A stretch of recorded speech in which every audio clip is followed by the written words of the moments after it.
morning, everyone. Let's discuss about safety issues and the use of ICT, including e-safety news. But before anything else, what is this all about?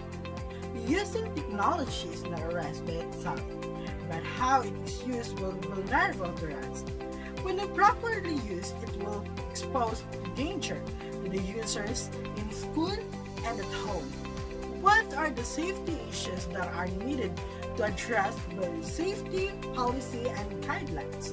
As a future teacher, do you need to know all of these? There are some risks in the use of ICT and e-networking. Technology is a phenomenon that seems to be uncontrollable.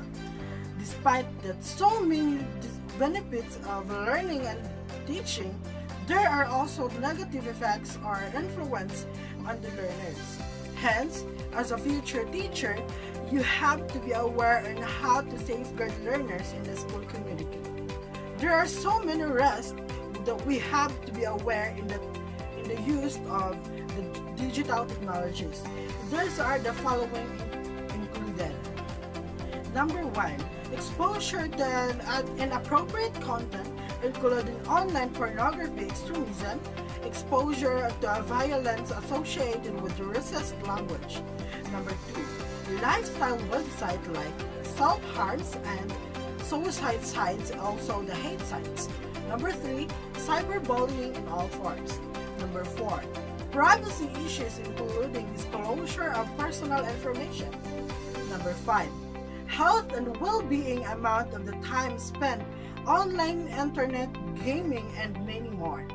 Number 6, prolonged exposure to an online technologies, particularly in early age. Number 7, addiction of gambling and gaming. Number 8, theft and fraud from activities of soccer fishing. Number 9, viruses, trojans, spyware, and other malwares. Number 10, social exposure to maintain online networks via texting and social networking sites. Minor misuse of ICT. In school, some minors misuse made by learners includes the following. Number 1, copying information, plagiarism, and copyright infringement. Number 2, downloading materials that is not relevant to their studies. Number 3, misconducts associated with subject logins, such as using someone else's account or a password. Number 4, leaving a mobile phone turned on during class hours. Number 5, unauthorized taking of pictures or images with mobile phones, cameras, still, or moving on. My own understanding about the e-safety is that e-safety is an understanding of the potential dangers of the internet. The aspects of it is that it could cause harm, and that is the best way to react to other situations. For example, your child is very likely to communicate with complete strangers while playing online games, which is not necessarily a problem unless they become a victim of a cyberbullying. Or natively give the personal information. With the e-safety knowledge, children can be better understanding with dangers and releasing personal information, as well as how to recognize unethical behaviors or preventing cyberbullying. E-safety encompasses not only the internet technologies, but also electronic communications via phones, games, consoles, and wireless technology.